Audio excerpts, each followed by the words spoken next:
If you tuck your pelvis like this, you're going to have pain because tucking your pelvis puts the weight in the back of your spine. The back of your spine is where the nerves come out.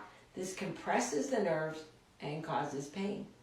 Also, it removes the curves from your spine. And when you take the curves out of your spine, you lose your springiness.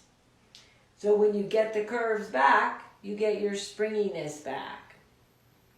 The other problem with tucking the pelvis is your head is always going to be over your pelvis. So if your hips are forward, your head is forward, and you have neck and shoulder tension.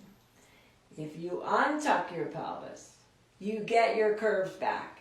When you have curves, you have springiness. When you have springiness, that means you have the weight over the front of your part of your spine where the springiness lives. You take the pressure off the nerves so your muscles and nerves can relax, and your hips go back, which means your head goes back. So you don't have muscular tension holding your head up because your head is over your pelvis, which is in the right place for your body, and you have the curves. So how do you do it? How do you untuck your pelvis and solve all of these problems with this one thing? You get your weight forward over your whole foot